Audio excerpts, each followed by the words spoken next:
Welcome everybody, my name's Scott Hebbard from Sparx Systems, and once again we're looking at our urban parking system repository, and today we're looking at advanced sequence diagrams. Now previously there have been a number of videos in this series that have looked at sequence diagrams both at an introductory level and at a intermediate level, but this is the advanced look at sequence diagrams and how they work in Enterprise Architect.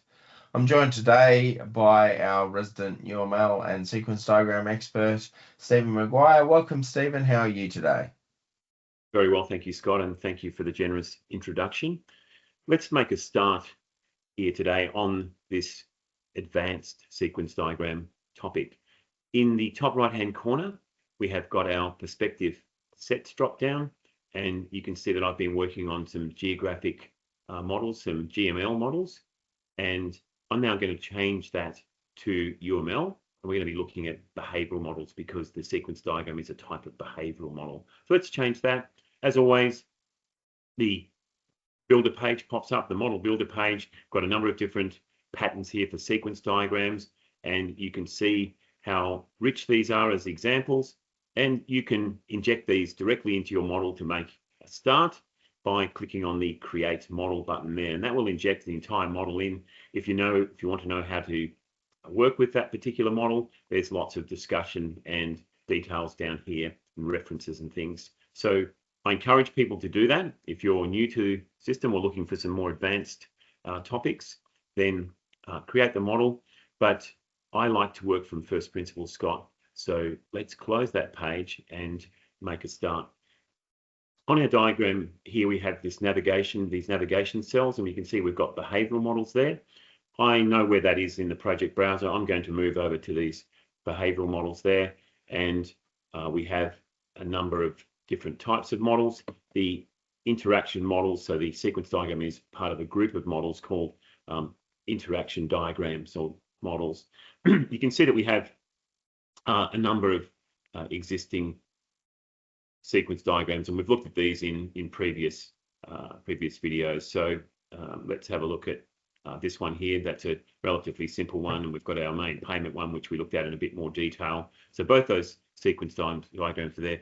We're going to create a diagram from scratch, Scott. So let's get busy with that. Let's put in a new package here just to organize things a bit, and we'll call it reservation parking. Parking reservations. So don't be shy to be putting new packages in, organizing your model. You do that in your favorite Explorer for your operating system, such as Windows Explorer. Let's do that. Create the package only there, and let's create a new sequence diagram. So because behavioral is selected there, when I go new diagram, just the behavioral models will pop up. Got a sequence diagram there. I'll choose that one, and I'll say create diagram. And the previous model, Scott, in the previous one we looked at an intermediate, we didn't have a user on the screen. We're going to do that now. And so we're starting to relate our models to the other models that we've got in our repository. So as always, Scott, you want to be able to reuse elements you've got existing in the repository. So newcomers to the world of modeling and to our Sparx Enterprise Architect tool, forget that there are other people often working in the repository who are doing work that you may not be aware of. And so always do some exploring. You can use the search facility. I can just go Control F there to bring up the Find in Project one. But I know what I'm looking for, and so I'm just going to go to the use case model here. And what I'm looking for is the motorist, and you can see there a trusty motorist. Yeah, let's put the motorist on the sequence diagram there. Let's put it on as a link. We have got options there, Scott, and we'll talk about that a little bit later. We've got link or lifeline. There is a lot of discussion around this. I prefer to do them as links. So I'm going to put that motorist in as a link there. Yep. Now, the next thing we need to do is we need to put in some things, some elements that are going to do the work that's going to be carried out or represented by this sequence diagram. So we could put a lifeline in directly from the toolbox there, and that's quite okay to do. But what I want to do is to reuse some of the things that I've already got in my repository. and these will be components and classes. So classifiers, things that can do the work for me. Yep. And then I can put the messages in. Remember, the elements we put across the horizontal axis here, and time is running vertically down the page. So let's go and look for some other models that we've got and see what we can reuse here. So under the structural models here that we've got for UML, we had a component diagram. And we didn't look at this particular one in an earlier video, but I'll just bring up the one we did look at, which is this one. And so if you looked at the component diagram, we've got that for the payment system, but we're looking at reservations now, Scott. So let's have a look at the reservation one here. So we've got parking reservations, and this is just the beginning of a model, if you like. So what you can see, if you know your UML, you can see this little element here. It's got a little notched kind of jigsaw puzzle piece, if you like, the way that the components can connect together. And we've got a parking web portal and a reservation system. You notice there are notes in these that are describing what they're doing. And we also have these interfaces. So let's have a think about what the interfaces are. The interfaces have got some operations in them as well. And if we bring up our features window, and to do that, Scott, we're just going to go to the start ribbon. We're going to go to the all windows panel, the properties option there, item there, and we're going to hit features there. And that one pops up underneath there. And if I click on these, you can you'll be able to see that under operations, we have the operations that this interface is providing, or the services this interface is provided. Don't be tricked, Scott, with all Windows in Enterprise Architect. The very rich user interface provides this ability to be able to quickly move between different things here. So we've got interaction points and parts and operations and all sorts of things. But those, you notice that the actual component itself doesn't have any operations in it. It's the interface that's got the operation. But what it does have is an exposed interface. So this one is the web portal. And if I look at this one and go into the properties there, you'll see that what I've done is I've selected the web portal there. So I've gone under here and I've said, look, this interface is exposing an actual class interface that's called the web portal. So let's have a look how that works, and we'll come back to this. The same thing occurs with this reservation thing. I'll go into the reservations and go into the properties, and we can look at that. It's selecting the reservations one. So effectively, that's making through the interface the operations that are available. Now, you might think, gee, we've wandered off topic a little bit. We were doing the sequence diagram. We've ended up on a component diagram. But they're all connected. They're all connected, and we want them to be connected. And so when you're doing this kind of work with sequence diagrams or any other type of diagram, always do some exploring of your repository and make use of those things, because that little digression that we made to explain that will come into make things much easier for us. So let's go here and go this parking web portal. Let's drag that onto the sequence diagram. And again, option for a link or as a lifeline. In this case, it's critical that you put it on as a link. And there is an option here to say select the structural things. So we've got parking reservations. If I click on that, that will put that in for us. But I'm going to do it manually just to show you how this can work. So I'll put it in. There it is there. Now, if you look now at the interaction points here, you can see that web portal has come up, and it's a provided interface, which if we flick back to this diagram, that was the provided interface there, and it's going to map back to the actual interface. So let's expose that, and we can do that by selecting that one and clicking on that, and you can see now that it's popped up there. Now what I'm going to do is make this one a little bit bigger, and I'll make this a bit bigger as well. And what I'm going to do, Scott, is you can see underneath here we've got this namespace things. If you remember from earlier videos, what I can do is right mouse click on the properties of the diagram, go into the diagram and turn off the show namespaces. You can always turn it back on again, not a problem, but it makes it easy to read. Exactly. So now look, let's put a message in, and we'll do something well, not incorrect, but not the optimal thing to do. We'll drag a message from our motorist onto the web portal over here, the parking web portal. And you'll see now that when we select this message and we go in here, we don't have any options.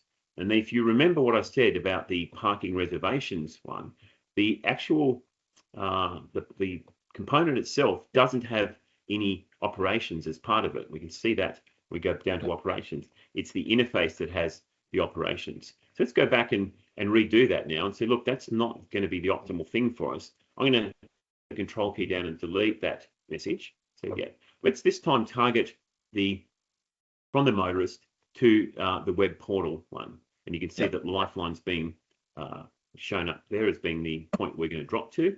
Let's drop that. Now let's go and select our message and see what we've got.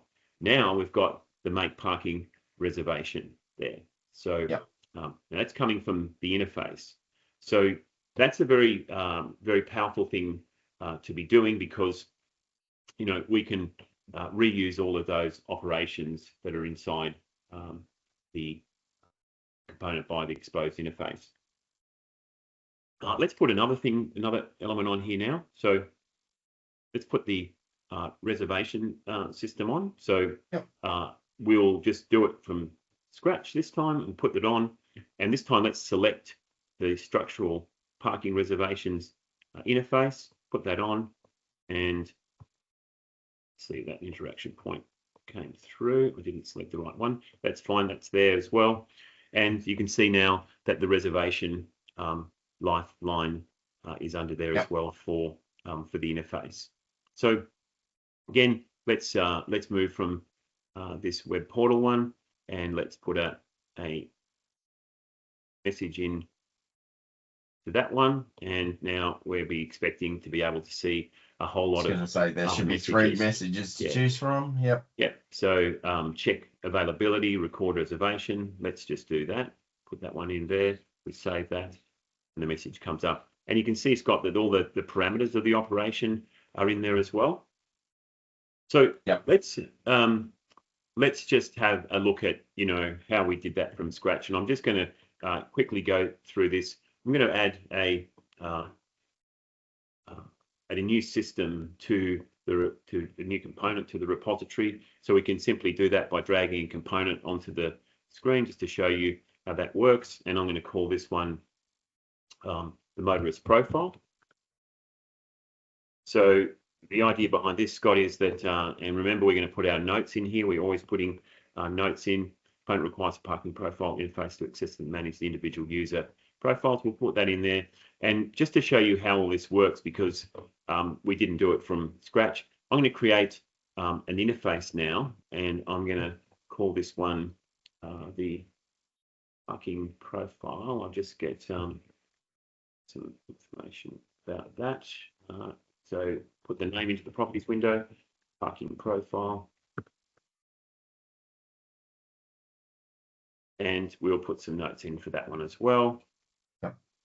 And let's put in an operation. So let's put in get parking preferences. So let's do that. We select that one there. We go to operations, and we can simply put in our get parking preferences. So this is the idea of this is that you would, when you're booking in a tower park, you know, for an event or something, you might want to select the level and the zone that you're in and the tower block that you want to be in. And let's put a return type. It's going to return some char, which is going to be those details. And let's put another one in here. We'll put in, I'll just get this one, some information about that.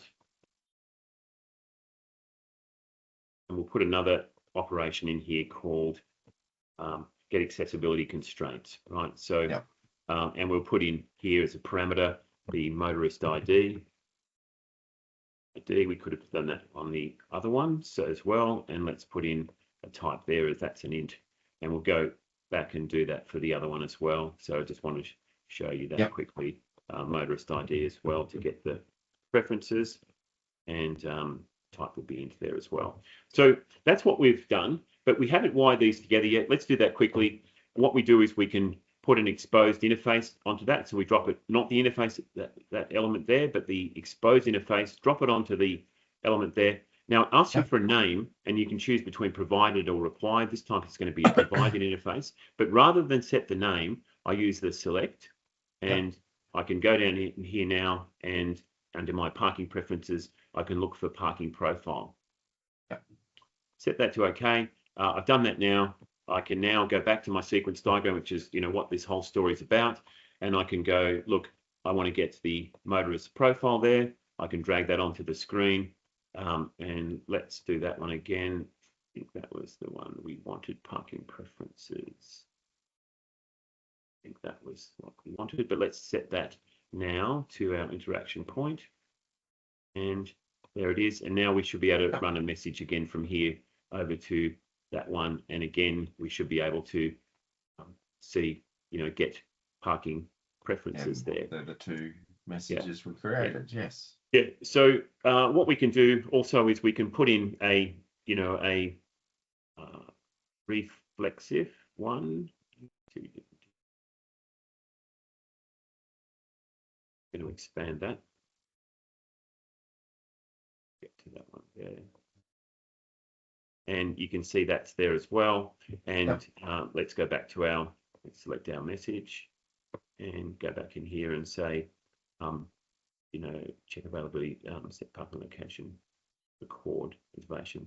Let's not put that on the wrong one actually. So let me just delete that. I really wanted that over here. I'll just delete that one. Wanted it on this element here. I made a little mistake then, and this is the one that I want to select and get accessibility constraints. So you can see, Scott, how easy it is just to move things around and change things. You can quite easily make a mistake like I just did then, and you can just correct that. I can of course move these messages up and down. So, and sometimes you learn as you go too. You model it and realize, we have to do this first, and we have to do it in this order. And once you see it, it helps you understand the model more. Yeah, exactly, Scott. So, look, there's lots of other things to be doing with this diagram here. Let's move this over and let's create. Let's look at this motorist parking record. Let's drag that onto the screen, and let's keep going with our look at this parking record there. Let's drop a message from here. We've found out what our preferences are. Now we need to perhaps make an actual reservation. Again, select the message. The properties window changes. Let's have a look at this. Set record locator. So we're actually going to make that booking there.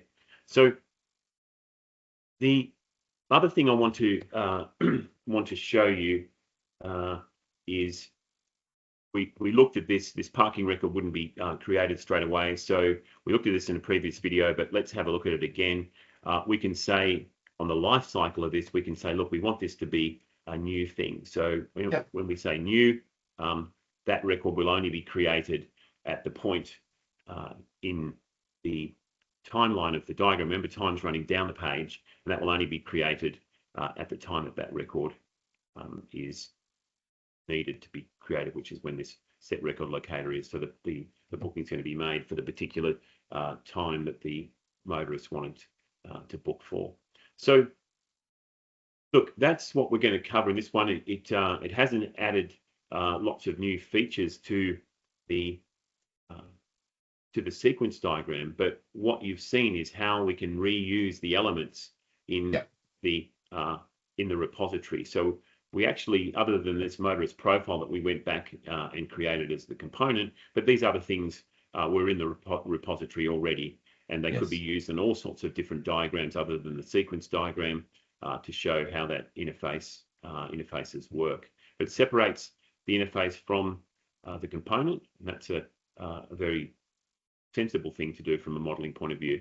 So, and we reused our active from our use case diagram. So all of those things are there. And the other thing is that if we wanted to, we can set the colors on these as well. That's kind of sometimes a useful thing to do. You say, look, let's make these a different color, and that brings out a different feeling in the diagram, so you can kind of see what's going on. And again, I can make these a little bit larger as well. So you can see that, and I can, of course, move these messages down the page as well. So that's it, Scott, for this coverage of the advanced features of the sequence diagram. We are going to have a follow-up video on some of the expert features, which will deal with fragments and loops and alternatives and all sorts of other things that we may want to look at. That sounds great. Look forward to seeing that video. For all of our customers that are watching this video, the intro and intermediate videos are available on the Sparx Systems YouTube channel. As always, if you have any questions about sequence diagrams or you'd like a hand in getting some training to show your team how to use sequence diagrams, you can always get in touch with Stephen via the LinkedIn credentials and the details listed in this video. If you check out the Sparx Systems YouTube channel, there's hundreds of videos that cover all different topics to help get you started with Enterprise Architect and other Sparx Systems products. As always, it's been a pleasure, and it's great to learn so much. Thanks, Stephen. Appreciate your time. Always a pleasure, Scott.